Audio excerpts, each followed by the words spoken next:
읽겠습니다. 사사기 6장 11절로 18절 말씀입니다. 사사기 6장 11절로 18절 말씀입니다.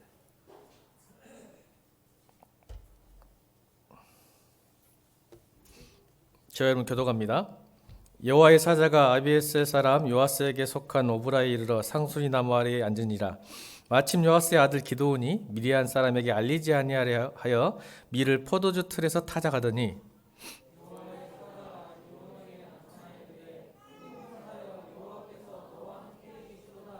기드온이 그에게 대답하되 오 나의 주여 여호와께서 우리와 함께 계시면 어찌하여 이 모든 일이 우리에게 일어났나이까.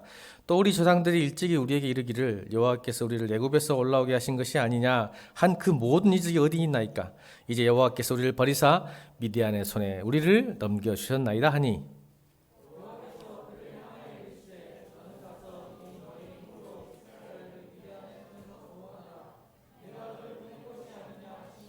그러나 기드온이 그에게 대답하되 오 주여 내가 무엇으로 이스라엘을 구원하리이까. 보소서 나의 집은 므낫세 중에 극히 약하고 나는 내 아버지 집에서 가장 작은 자니라 하니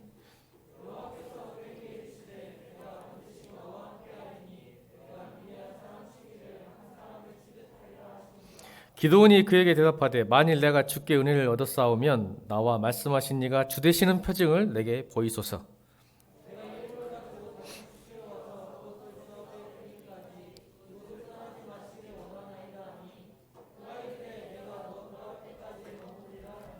아멘. 여호와 샬롬이라는 제목으로 하나님 말씀 선포하겠습니다. 샬롬이라는 단어가 여러분 생소하신 분도 계실 것이고 아신 분도 있다고 생각합니다. 샬롬이 무슨 뜻이냐면 평안하십니까? 평안하십니까? 마음에 안정이 있으십니까? 라는 표현입니다. 그러니까 여호와 샬롬, 샬롬. CCC에서 제일 많이 하죠. CCC에서 막 만날 때마다 손가락 하나 내밀면서 막 샬롬, 샬롬 하는 게 평안하십니까? 이란 뜻입니다. 여러분 우리의 삶은 운명이나 팔자일까요? 아니면 하나님의 계획 가운데 있을까요? 아니면 여러분 이 땅 가운데 많은 무신론자, 철학자들이 말하는 것처럼 우연히 이 땅 가운데 던져진 존재일까요? 아니면 무언가 계획이 있을까요? 이런 질문 해보신 적 있으십니까?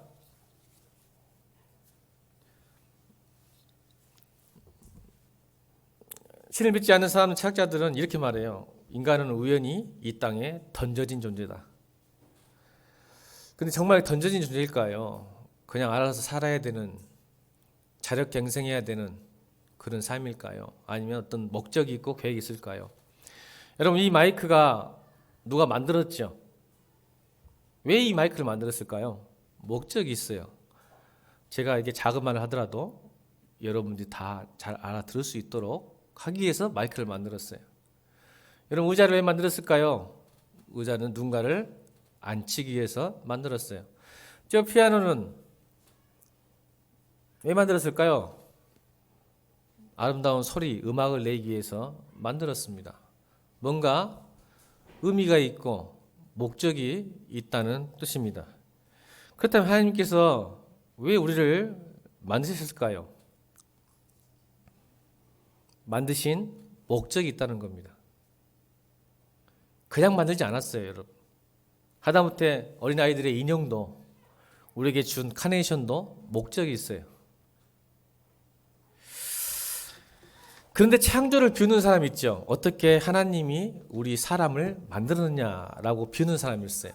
우리 사람은 그냥 우연히 태어났다고 생각하는 사람이 있는데 그 창조 원리를 비우는 사람의 질문은 이거죠. 만약 이 세계가 이 사람이 필요했다면 그분은 하나님은 뭔가 부족가 있을 거다. 완전하지 않았기 때문에 뭔가 필요하기 때문에 만들었을 거라고 생각해요. 그러니까 뭔가 목적을 두게 사람이 사람을 만드는 목적이 그분 자체가 완전하지 않았기 때문에 뭔가 필요하지 않았겠니?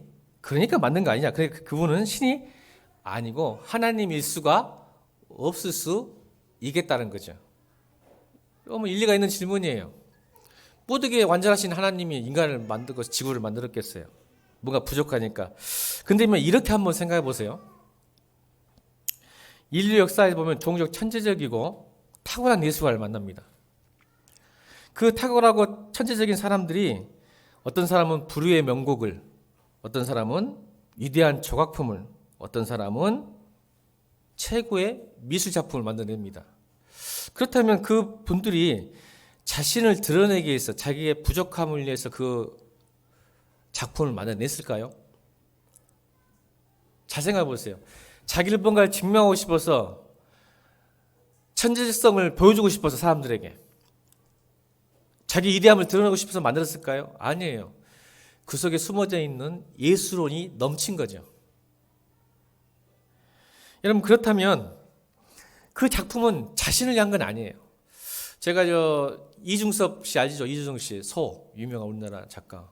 잘 모른다고 핀잔도 얻어먹었는데 이준섭 씨 보면 그가 너무 가난했거든요. 가난해서 그림을 그리고 싶었어요. 근데 그림을 그리고 싶어서 어디다 그렸을까요? 여러분 배웠죠? 학교 다닐 때. 어디다 그렸어요? 담배를 싼 은박지를 펴서 그림을 그렸어요. 그림이 너무 그리고 싶어서 여러분 자기가 담배 살 돈 없으니까 지나가다가 담배가게 벌어져 있으면요. 담배가 아래에 있는 은박지를 빼서 피면 뒷면, 앞면은 못 그리니까 은박지니까 뒷면에 있는 그 종이에다가 그림을 그린 거예요. 그게 지금 수천만 원 수억이 되잖아요. 여러분 왜 이준석 작가가 이 천재적인 작가가 그렇게 할 수밖에 없었을까요? 차고 넘치니까 그러니까 오히려 인간의 창조는 하나님은 그분의 부족함이 아니고 불완전함이 아니라 오히려 완전하고 충족하기 때문에 드러나는 역사예요.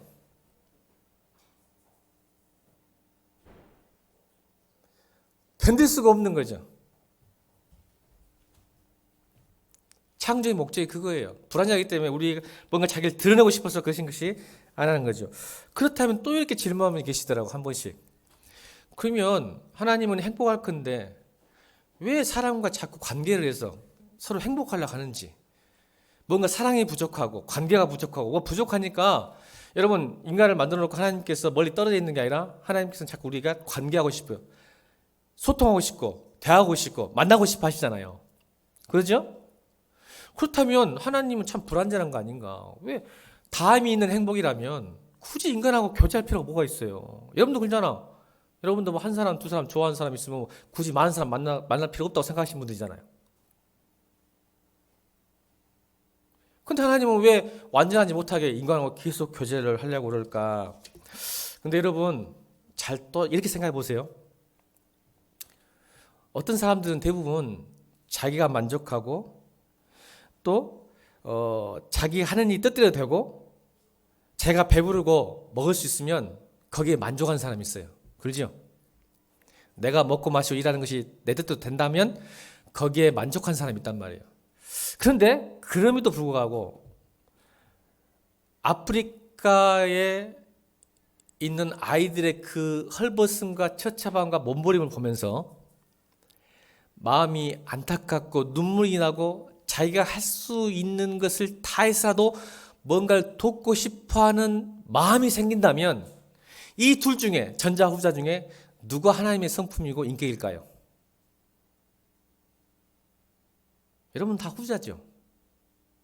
어떤 사람은 자기가 배부르고 자기가 먹고 마시고 좋은 일만 뜻대로 된다면 만족한 사람이 있는 반면에 그렇게 만족하지 못하더라도 그 아프리카의 아이들을 보면서 헐벗고 부족한 사람을 보면서 안타까워하고 슬퍼하고 기도하고 또 내가 할 수 있는 건 뭔가 내 재물을 좀 쪼개서 컴패션을 돕고 굿 네이버에 보내고 그러면서 뭔가 할 수 있다는 그 마음을 가진다는 것.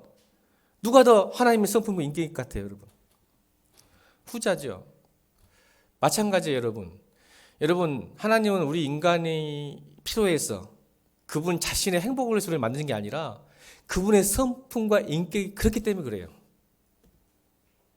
여러분, 사랑은요, 항상 관계지향적이에요. 하나님은 사랑이잖아요. 여러분, 사랑하는데 관계지향적 아닌 사람 보셨어요? 내가 사랑하는데 관계하지 않아요. 만나고 싶지 않아요. 보고 싶지 않아요. 이건 사랑이 아니잖아요. 하나님은 사랑이시다며요. 그분의 성품과 인격 때문에 우리 사람들을 보고 싶어하고 만나고 싶어하고 관계하고 싶어 하시는 거예요. 그래서 끊임없이 우리에게 대화를 요청하고 소통을 원하시는 거라고 생각합니다. 하나님 부족해서가 아니에요. 그분의 필요 때문이 아니에요. 그분의 행복 때문이 아니에요. 우리 때문이에요. 그래서 하나님께서는요, 우리를 만드신 목적을 에베소서 2장 8절로 10절에 이야기하십니다. 에베소서 2장 8절부터 10절 말씀 읽겠습니다. 시작.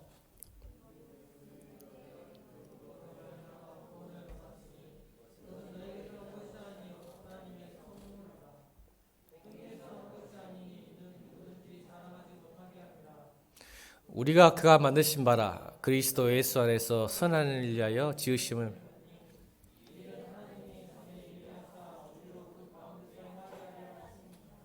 그렇죠. 하나님이 우리를 만드시고 우리에게 은혜 주시고 믿음을 주신 이유가 뭐냐면 선한 일을 위하여 목적이 있다는 거죠. 뭔가 의미가 있고 가치가 있다는 거죠.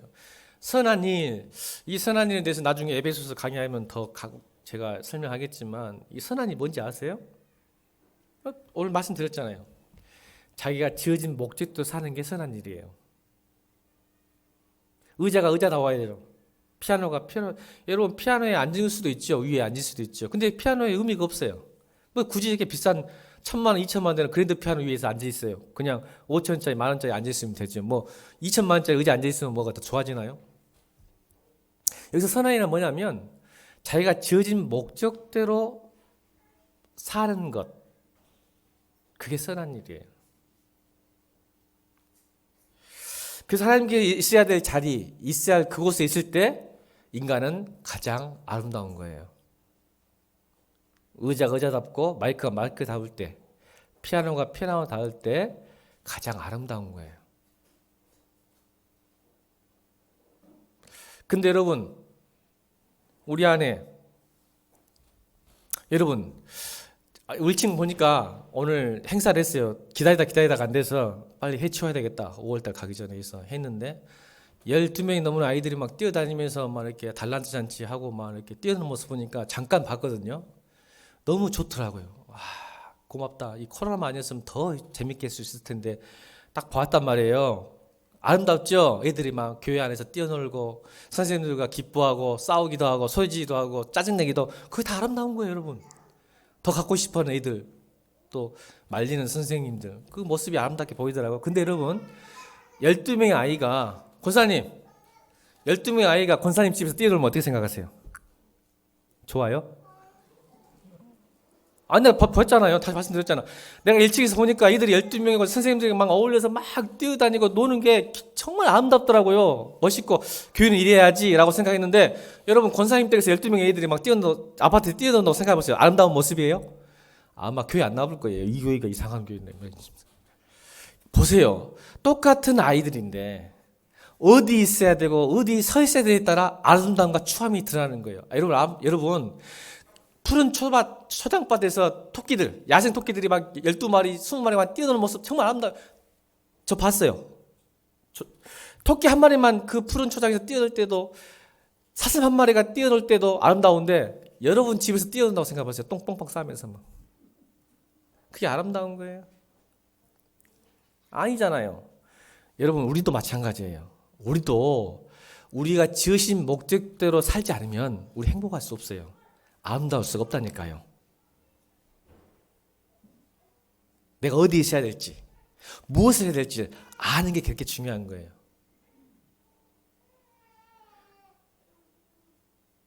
근데 여러분 지금 여러분의 모습들이 좀 만족스럽습니까? 마음에 드십니까? 여러분 거울 보고 오셨죠? 여러분 거울 보셨어요? 오늘? 오셨죠? 거울 보러 오셨잖아요. 근데 여러분 마음에 드신가요? 여러분 마음이 스스로 현실을 돌아보고 처한 것을, 이런 상황을 볼 때 기쁨이 있습니까? 아니면 불안하고 두렵고 짜증나고 우울합니까? 여러분 현실이. 여러분 하나님을 아는 사람이든 모르는 사람이든 간에 일반적으로 사람들은 현실을 돌아볼 때, 자기를 성찰할 때 두 가지를 봐요. 하나는 자신을 살펴요. 내 현실이 어쩐가, 내 상황이 왜 이렇게 힘들지? 이렇게 좋지라고 상황 판단하려면요 딱 두 가지를 봐요. 자기를 먼저 살피는 거죠. 그래서 자기를 살필 때 이렇게 보는 거죠. 내가 무엇을 좋아할까? 난 어떤 재능이 있을까? 나의 능력은 얼마나 될까라고 자기의 개인 자산을 평가합니다. 아, 나의 재능, 내가 뭘 좋아할까? 나의 능력은. 이제 그걸 가지고, 자기 개인 자산을 가지고 내가 어느 학과에 갈까? 어느 직장에 갈까? 어떤 기회를 가질까? 어떤 자격증을 발견하려고 주위를 살펴보기 시작하는 거죠. 어디 가야 뭘 할 수 있고 돈을 벌 수 있고 직장을 취직할 수 있고 자꾸 찾는 거죠. 그런데 이게 오늘날의 현상만이 아니고 3,500년 전에 3,000년 전에도 기도원에게도 이런 현상이 있었나 봅니다. 우리 15절 한번 읽어볼까요? 15절. 자기가 자신이 정말 마음에 안 들었나 봐요.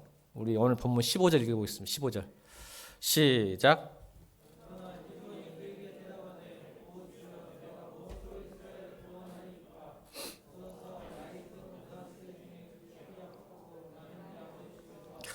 여러분, 자기 자신의 모습이 너무 안 좋은 거야. 오늘 15절 보세요.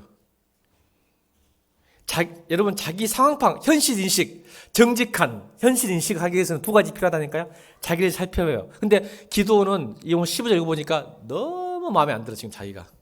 다시 읽어봅시다. 어떻게 그렇게 자기 자신을 평가하는지 자기를 15절 읽겠습니다. 시작.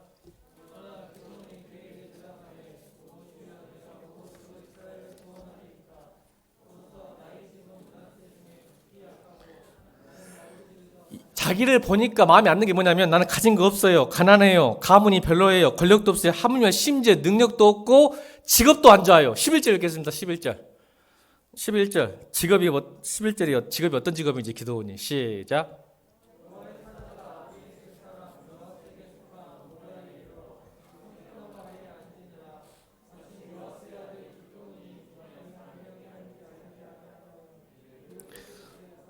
그 직업이 뭐예요? 뭐 가문도 안 좋아, 가진 것도 없어, 권력도 없어, 능력도 없는데 직업까지도 안 좋아. 뭐예요? 촌농이에요, 촌농. 농부예요, 농부.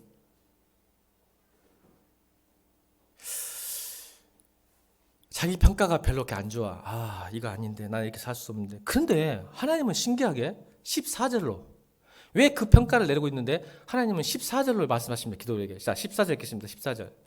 시작.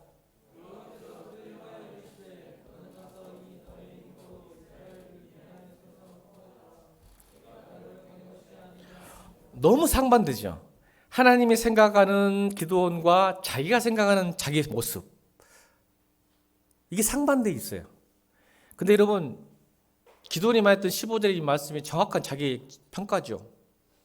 근데 하나님은 이상하게 14절로 놀라운 단어가 있어요. 보세요. 14절 보세요. 여호와께서 그를 향하여 이르시되, 기도원에게 이르시는 거예요. 너는 가서 너의 힘으로. 저녁에 감동받았어요. 내가 해줄게라는 게 아니라 기드온 너의 힘으로 이스라엘을 미디안의 손에서 구원할 수 있다고 선포하는 거예요. 너의 힘으로. 여러분 놀랍지 않아요? 자기 비와 자격지심에 빠진 기드온에게 하나님은 내가 널 도와준 것도 있겠지만 너의 힘으로, 이 말은 이미 기드온에게는 미디안, 지금 이스라엘이 미디안의 속국이에요. 우리 일제시대처럼. 근데 너를 통해서 너의 안에 이미 너에게는 미디안의 전쟁에서 승리할 수 있는 힘이 너에게 있다라는 뜻입니다. 구하기도 전에. 내 안에 이미 금이 있다는 거예요. 근데 자기를 그걸 못 봐요. 왜 그럴까요? 객관적인 평가예요. 정직한 평가예요. 근데 하나님 그렇게 보지 않아요. 너의 힘이, 너의 힘, 너의 지혜로 이미 너는 미디안을 이길 수 있어. 내가 너를 보낸 것 아니냐. 지으신 목적. 기드온을 3000년 전에 그 땅에 놓아진 목적이 뭔지 아니? 너를 통해서 이스라엘을 구원하시려고 지금 그 자리에, 그 시점에 내가 태어나게 했다라고 말씀하시는 거예요. 그러면 2021년 살아가는 여러분들에게는 목적이 있어요, 여러분. 선한 일이 있단 말이에요. 근데 우리의 모습이 나를 봤을 때 너무 안 좋아, 불편해, 힘들어. 왜 그걸 살펴보는 거예요? 우리가 왜 그런지. 여러분, 인간은요, 이미 하나님의 사랑을 받고 누릴 자기 있는 사람들이에요. 그래서 만드셨어요. 그런데 우리가 물고기가 지난주 설교할 때 물고기가 물에 있을 때만 자유한 것처럼 우리가 하나님 안에 있지 않으면 자유하거나 행복하지 않아요. 그걸 우리가 깨닫지 못하는 거예요. 여러분 보세요. 우리는 하나님의 사랑과 하나님의 관계 속에서 제대로 작동할 수 있는 거예요. 근데 인간이 하나님을 떠나기 시작해요. 잘 생각하세요.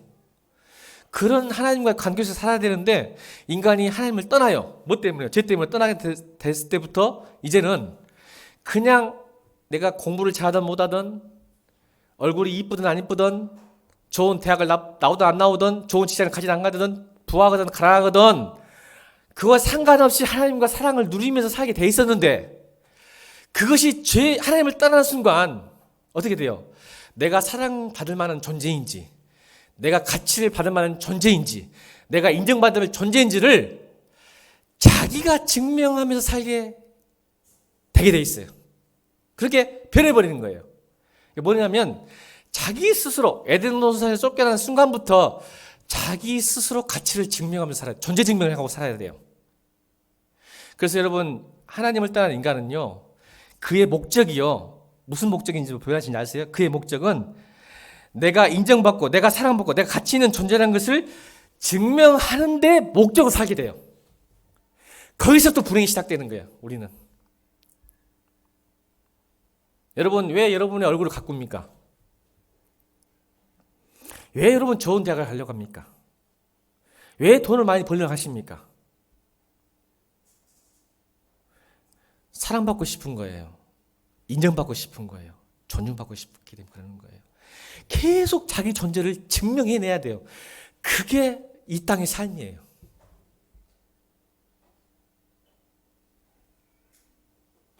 여러분 우리는 증명해야 할 존재가 아니고 이미 하나님께서 당신을 사랑스러운 존재로 만드신 거예요. 당신은 존귀한 존재이고 소중한 존재예요. 그것을 믿지 못하는 거예요. 하나님과 떠났을 때. 그래서 자유가 없어요. 예수를 믿어도 하나님을 믿어도 이거 세상 사람을 떠나서도 교회를 다녀도 자기 존재 증명을 위해서 그렇게 살아요. 하나님이 괜찮다고 말하는데 아니 기도나 너는 오늘 읽어볼까요? 자 하나님께서 뭐라고 하시냐면요 12절 읽겠습니다. 12절 시작.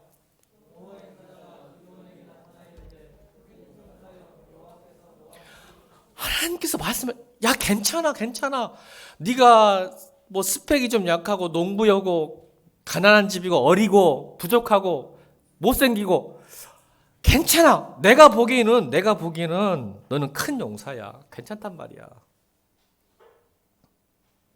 너 그러려고 만든 거 아니거든. 이 땅에서 찌질하게 살라고 쫄며 살라고 그렇게 만든 거 아니거든.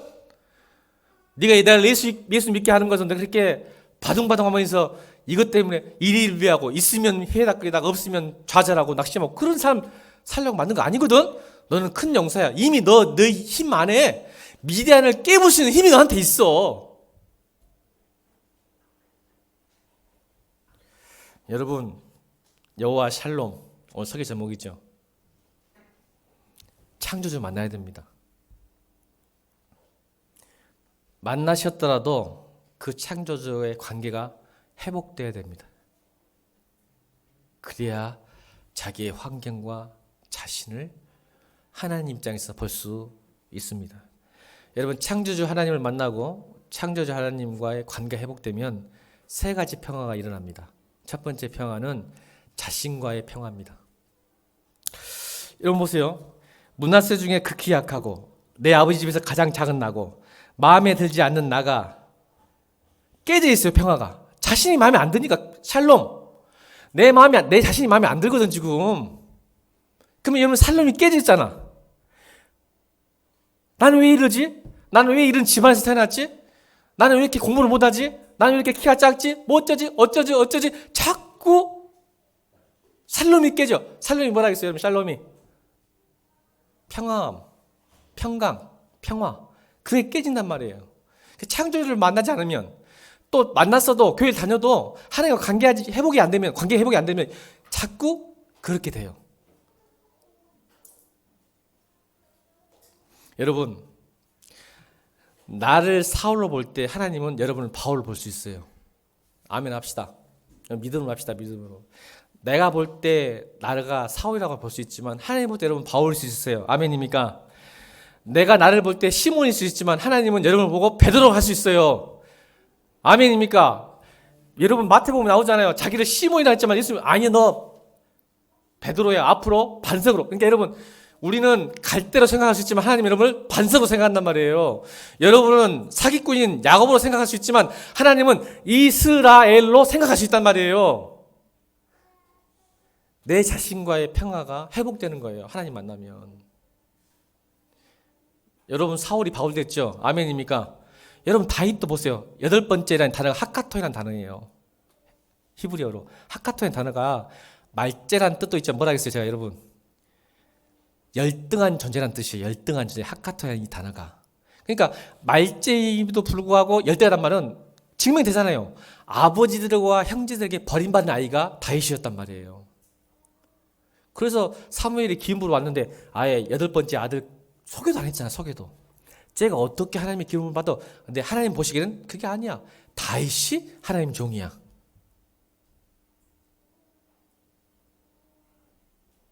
여러분 내가 대단하지 않는 나가 하나님 보시기에는 대단한 나가 될 수 있어요. 이게 하나님을 만나고 관계 회복되면 내 안에 평화가 임해요.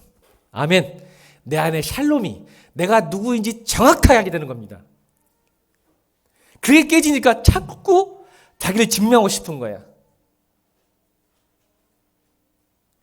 그래서 안타까워해. 힘들어해. 아파해요. 여러분 두 번째로 하나님을 만나게 되면 창조주 하나님을 만나게 되면 하나님과의 평화가 일어납니다. 그렇죠? 여러분 우리가 말씀이 어렵다란 말을 합니다. 목사님 참 말씀이 어려워요. 여러분 이 말이 어떤 의미일까요? 저는 압니다. 여러분들. 여러분이 독해력이 부족해서 말씀이 어렵다라고 하지 않습니다. 오늘 설교도 어떤 분에게는 어렵게 느껴질 겁니다. 왜 어렵게 느껴질까요? 이게 쉽게 설교하는데 그 말을 못 믿기 때문에 그렇습니다. 독해력이 문제가 아니라 말씀이 어렵습니다. 목사님 그 말이 어렵습니다. 이 말이 믿기가 힘듭니다. 이 말씀도 살기가 어렵습니다. 이 말씀에 순종하기가 힘들다는 표현이에요. 여러분.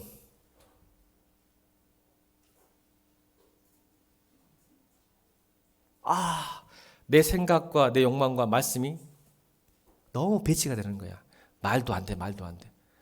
여러분 이 말씀이 믿어지는 축복이 있기를 주님을 축원합니다. 여러분 큰 용사입니다. 근데 이 말이 어려운 거야. 지금 왜? 내 상을 보면 나는 큰 용사가 아니야. 내가 감히. 그래서 여러분 기도원이 뭐라고요? 15절에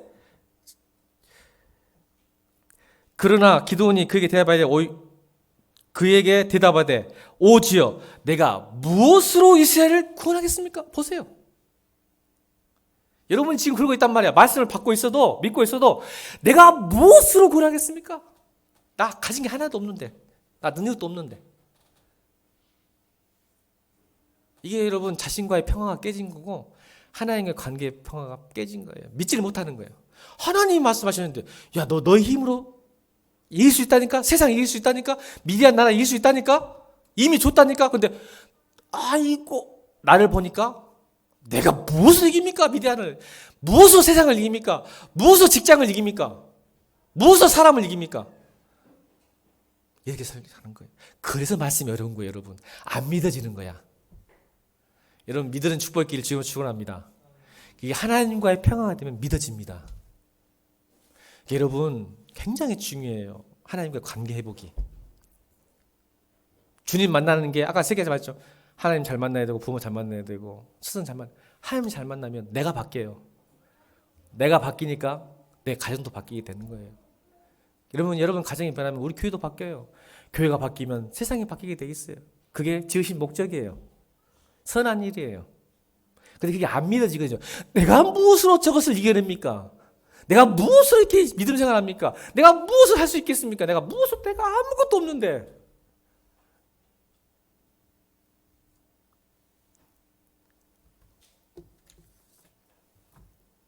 근데 여러분, 기도원이 비로소 믿게 돼요. 이게 놀라운 거예요. 이게 6장 23절 24절. 여러분 성경책 찾으세요. 제가 본문에 있는 것은 띄우지 않습니다. 성경책 사사기 6장 23절 24절 읽겠습니다. 시작.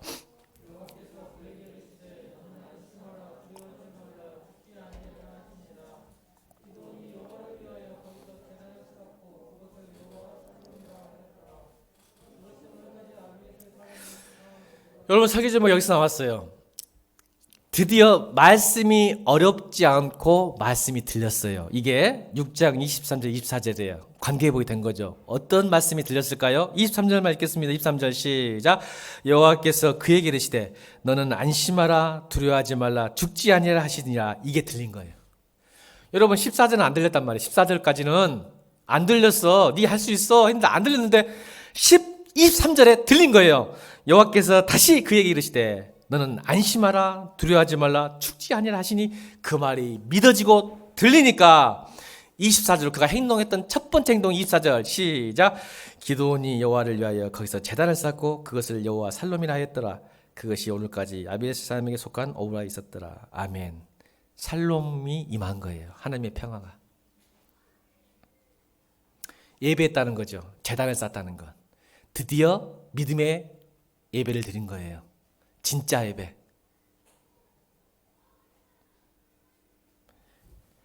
예수님도 제자들에게 말씀하셨어요. 예수님 제자들에게 요한복음 14장 27절로 보겠습니다. 시작.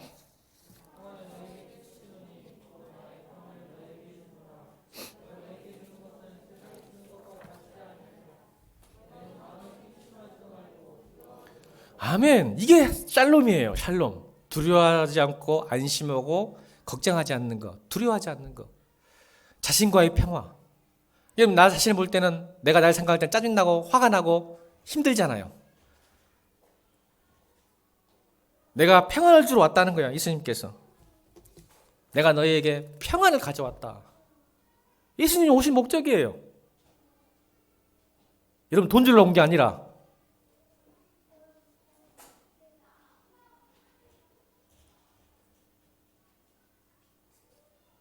가장 큰 복을 누리시길 바랍니다.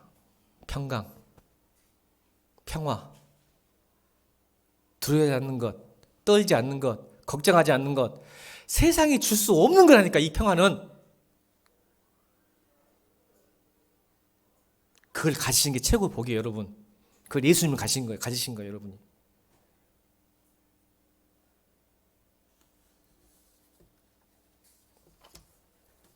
그가 여호와의 말씀을 듣고 믿고 예배하면서 그곳을 예배단을 여호와의 샬롬, 내가 하나님과 관계가 회복됐다 하면서 그가 첫 번째 했던 행동은 바로 이거죠. 읽어볼까요? 자, 28절, 25절, 26절입니다. 25절 바로 그날 밤에 여호와 샬롬을 경험한 기도원이 했던 그 시간대, 그날 밤에 예배 드리는 그날 밤에 25, 25절 시작.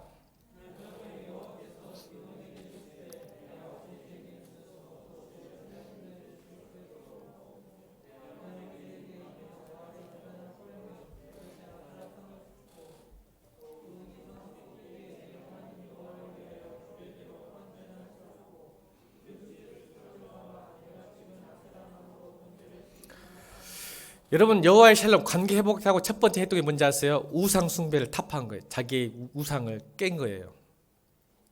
하나님 관계가 회복되면요, 여러분 마음에 숨어져 있던 우상이 깨집니다. 바로 그날 밤에.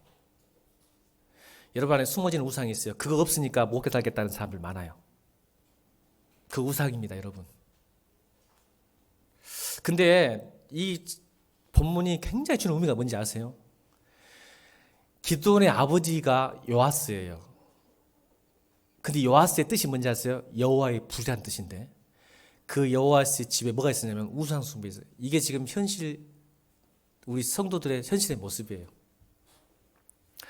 이 기드온의 가문은 므낫세 지파거든요. 하나님의 명문 가문이에요. 하나님의 기독교 가문인데 그 집에 뭐가 있는지 아세요? 우상이 있었어요. 이게 우리 지금 한국의 현실일 수도 있어요. 성도들의 현실. 여호와의 불이 아니라 그 집에 바알의 불이 타고 있었던 거죠. 근데 여러분 27절 보면요. 그게 무서웠어요. 그거 깨기가. 그래서 전역에 들어갔단 말이에요. 무서워서 10명의 종과 기도원이 모르게 왜냐 아버지 그러니까 자기 가족뿐만 아니라 이웃들에게도 죽임을 당할 뻔한 거예요. 그걸 깨버리면 가짜 샬롬이죠. 외적인 샬롬이죠. 그걸 깨버린 순간 관계가 다 깨져버리니까 하나님을 얻는 순간 친구들과 세상과의 결별의 순간이 올 수가 있다는 것을 성경은 이야기하는 거예요. 근데 그것을 깨기 시작합니다. 근데 두려워하면서 깼어요. 본문을 보니까 기도원도 역시 소심하긴 소심해요. 근데 여러분 결론이 뭔지 아세요? 여러분 놀라운 사실은 32절 읽겠습니다. 32절 시작.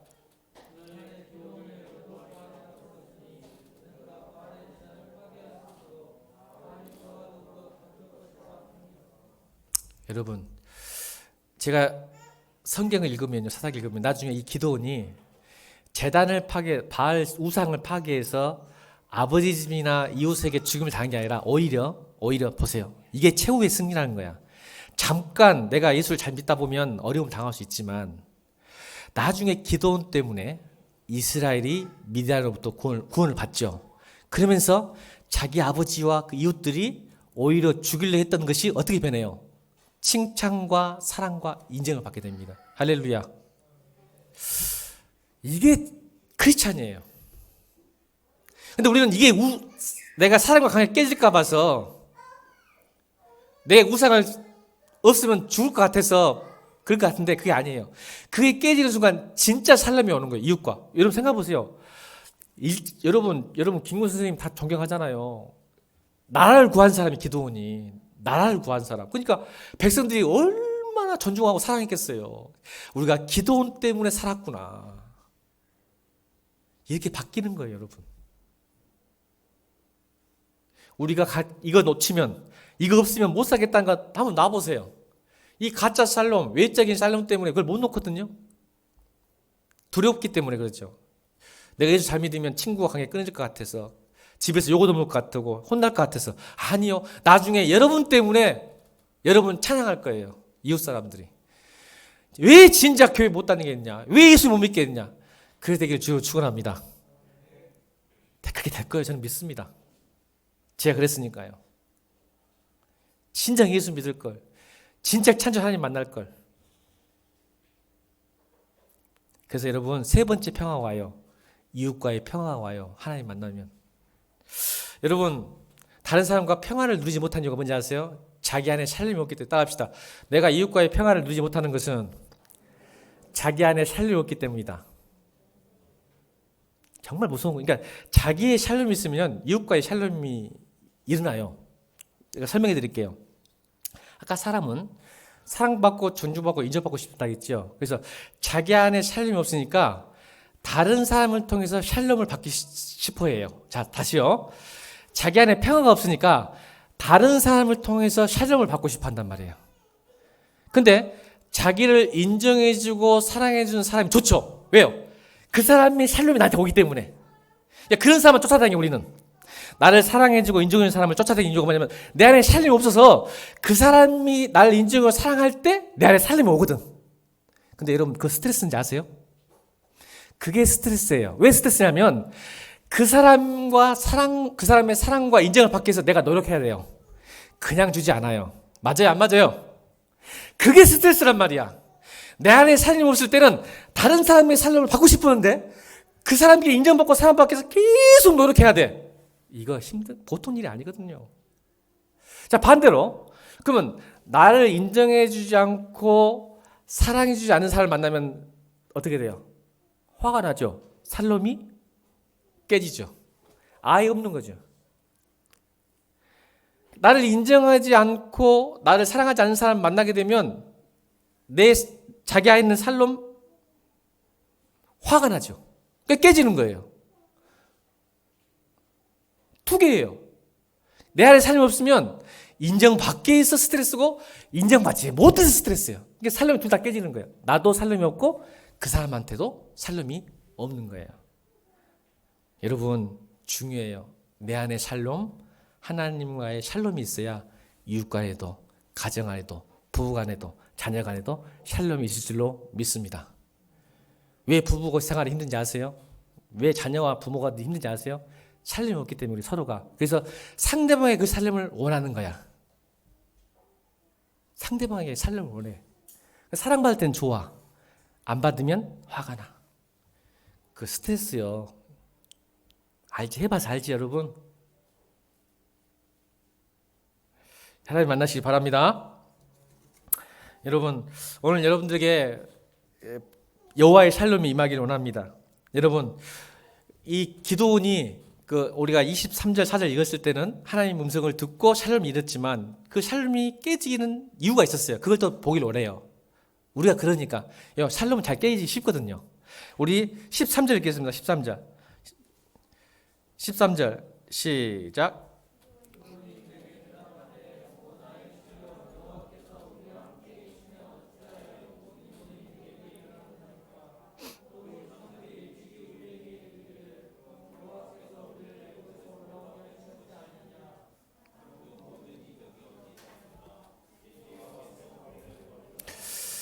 여러분, 기도원이 샬롬이 깨진 이유가 오늘 13절에 있습니다. 특히 성도들이 많이 넘어지는 것이 오늘 13절이에요. 제가 오늘 여호와의 샬롬을 회복하고 유지하기 위해서는 오늘 13절을 잘 들으셔야 돼요. 왜냐하면 이거예요. 기도원이 하나님이 생각하는 기도원은 큰 용사예요. 멋진 사람이에요. 괜찮은 사람이에요. 앞으로 미달을 구원할 사람인데 그가 반응했던 건 뭐냐면 현실을 보기. 아까 말했죠. 자기 자신을 살피는데 실패했지만 두 번째는 자기의 현실의 장벽 앞에서 좌절한 거예요. 아까 말했잖아요. 두 번째, 현실 장벽. 뭐냐면 이거죠. 하나님이 살아계시다면, 하나님이 정말 이집트에서 우리를 구하신 하나님이라면 정말 내 인생이 이래야 돼? 하나님이 계신다면 현실이 이 모양이야? 왜 직장이 이 모양이야? 가정이 왜 이 모양이야? 이 지겨운 일상, 허무한 일상은 왜 오는 거야? 이게 오늘 13절 말씀이에요, 여러분. 기드온은요, 출애굽을 역사를 보지 못한 사람이에요. 근데 한 선지자가 와서 하나님 어떤 분인지 아니? 너희 선배들, 선조들, 너희 엄마, 아빠, 할아버지 때 홍해를 갈랐어요. 그걸 설명하는데 기드온은 이걸 듣고도 알았어. 머리는 알아. 그런 거 같네요. 그런데요, 나 못 믿겠어요. 왠지 아세요? 나의 현실을 보세요. 내 현실을 보고. 그럼 뭐예요? 우리 아버지 할머니 때 출애굽해가지고 홍해를 갈았다. 그런 하나님 있으면 뭐예요? 지금 내 현실이 역사하지 않는데. 이게 13절이에요. 이 말이에요. 현실에 원망이 쌓이면 여러분 샬롬은 깨집니다.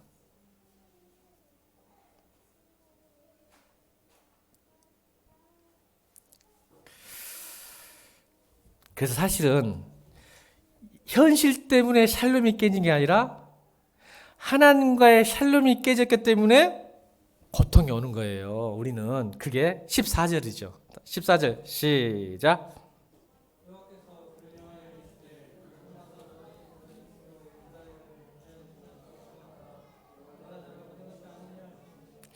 여러분 다시요. 이 14절의 의미가 뭐냐면 이 말이에요. 너희들이 샬롬이 깨진 이유가 현실 때문이 아니라 하나님과의 관계가 깨졌기 때문에 고통으로 온 거예요. 현실이. 아멘. 이미 우리에게는 그 고통을 이길 능력, 문제를 해결할 능력이 내 안에 있어 없어? 있다. 다시요. 우리가 현실에 고통이 오고 아픔이 오고 어려움이 오는 이유가 현실 때문에 내 삶이 깨진 게 아니라 하나님 관계에 깨짐으로써 현실이 고통으로 돌아오는 거예요.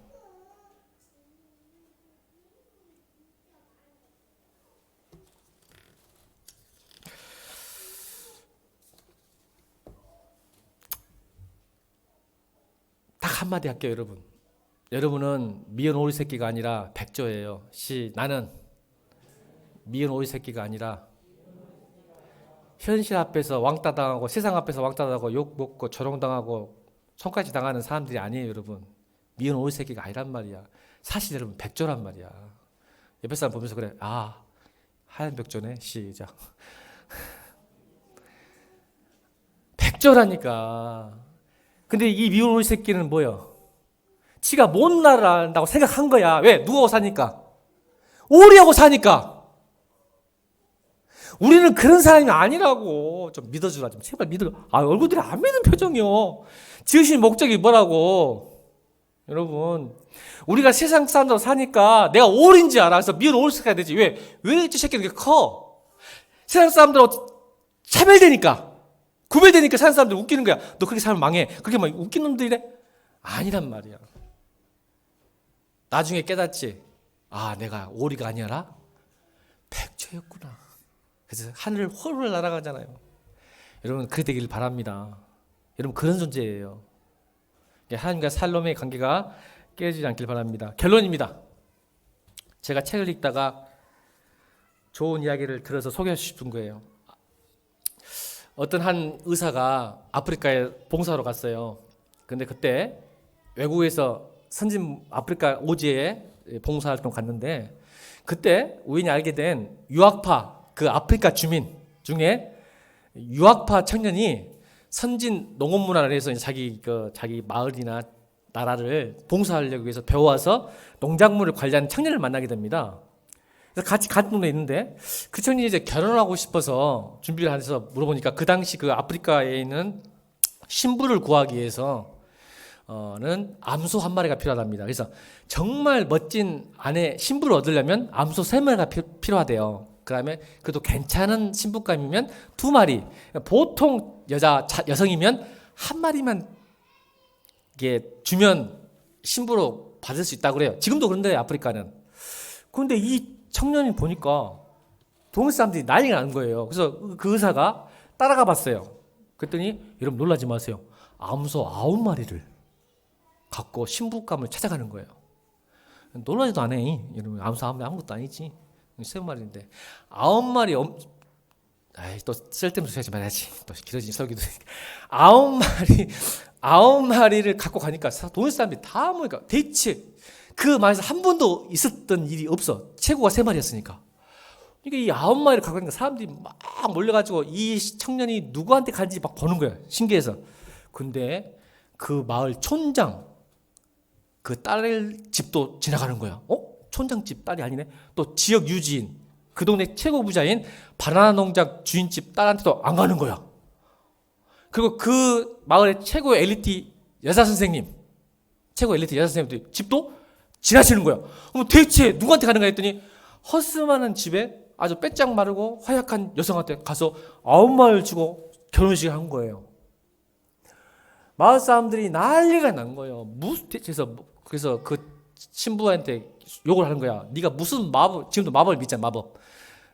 마법을 부렸다더니 저렇게 유학파 청년이 암소 9마리 가지고 너를 데리고 가냐. 근데 의사가 봉사기간이 만료돼가지고, 비자가 만료돼가지고 다시 고국으로 돌아가서 그 뒷이야기를 못 들었어요.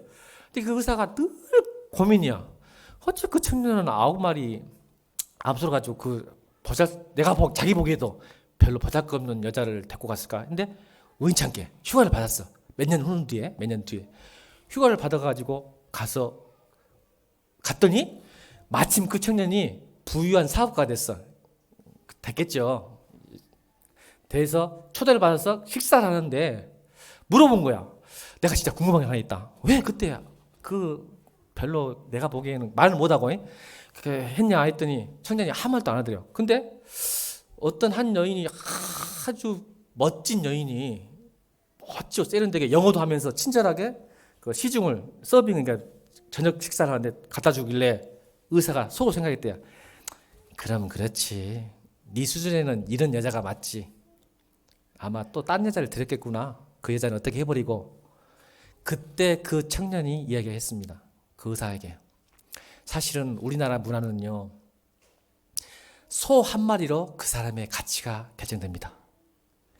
내가 사랑한 여자가 소 1마리, 3마리 때문에 그 가치로 평생을 보내고 싶지 않았다고. 진짜 사랑이죠. 그래서 일부러 9마리를 가지고 그 사람을 문화니까 그 사람을 데려온 겁니다. 왜요? 그 사람의 가치가 암소하고 비교됐잖아요.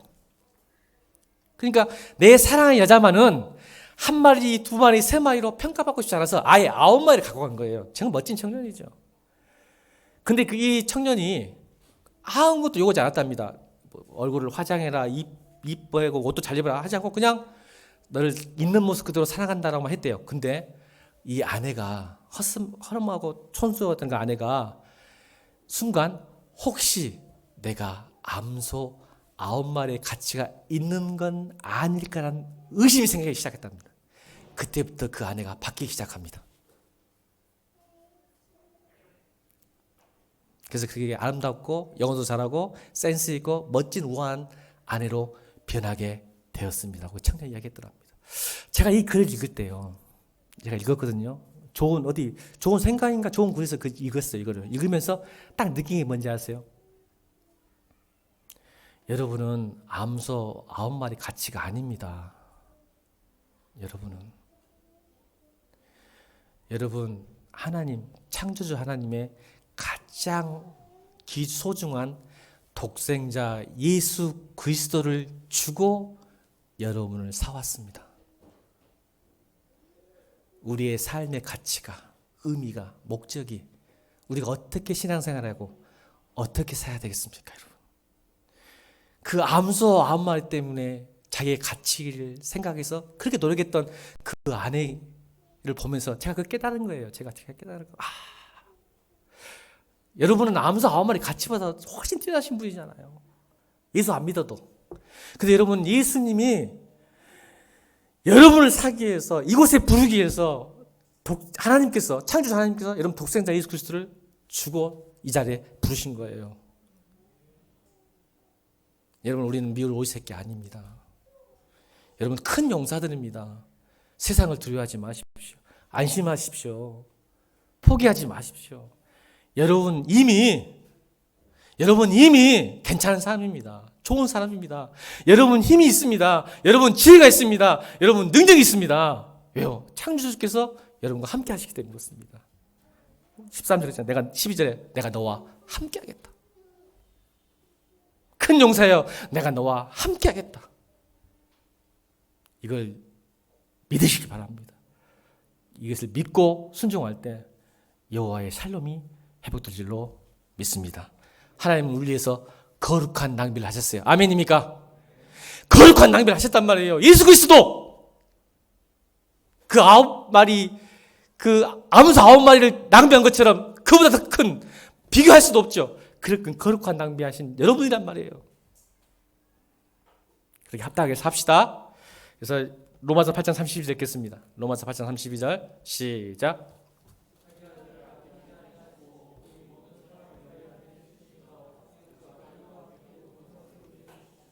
아멘입니까? 다시 한번 크게 얘기합시다. 믿음으로 이 말씀이 들려야 여러분 여호와의 샬롬이 회복됩니다. 이 말씀이 들려야 됩니다. 로마서 어렵지 않아야 됩니다. 로마서 8장 32절 시작.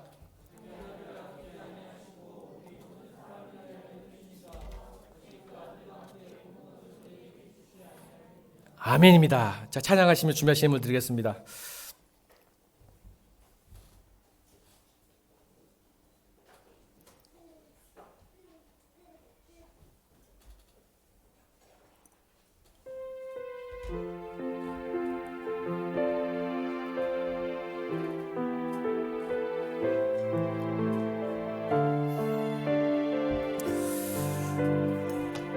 날이 저물어 갈 때, 빈들에 걸을 때, 날이 저물어 갈 때, 빈들에서 걸을 때, 그때가 하나님의 때. 내 힘으로 안 될 때, 내 힘으로 안 될 때, 빈손으로 걸을 때, 내가 고백해 여호와 이래.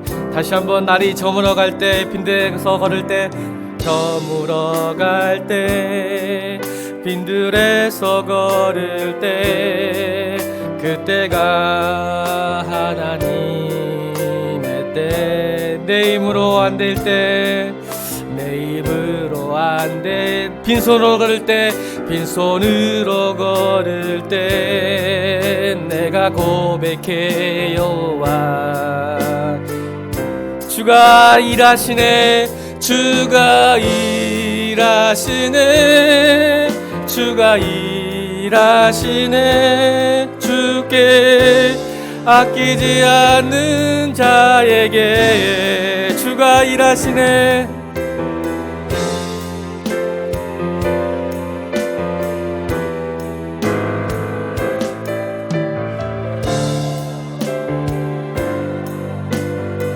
다시 한번 주가 일하시네. 주가 일하시네. 주가 일하시네. 주께 아끼지 않는 자에게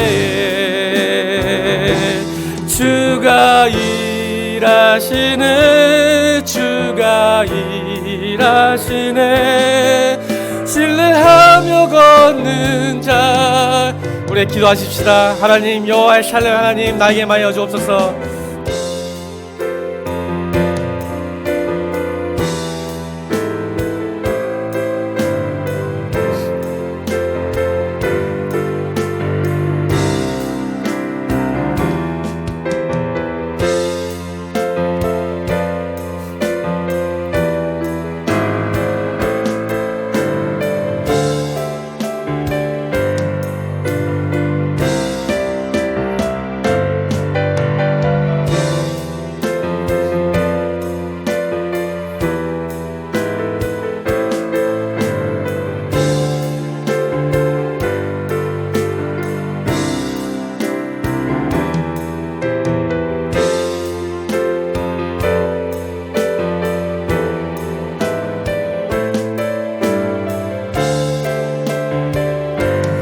우리 모인 이곳에 주님 함께 계시네. 우리 모인 이곳에 주님 함께 계시네. 누리네 아버지 은혜. 적은 떡과 물고기, 적은 떡과 물고기, 내 모든 걸 드릴 때 모두 고백해 여호와. 다시 한번 우리 모인 곳에 주님 함께 계시네. 아멘. 우리 모인 이곳에 주님 함께 계시네. 누리네 아버지 은혜. 적은 떡과 물고기, 내 모든 걸 드릴 때 모두 고백해 여호와. 우리 다 같이 일어나서 주가 일하시네. 주가 일하시네. 주가 일하시네. 주께 아끼지 않는 자에게 주가 일하시네. 주가 일하시네. 신뢰하며 걷는 자. 다시 한번 믿음으로 고백합니다. 주가 일하시네. 주가 일하시네. 주가 일하시네. 주께 아끼지 않는 자에게 주가 일하시네. 주가 일하시네.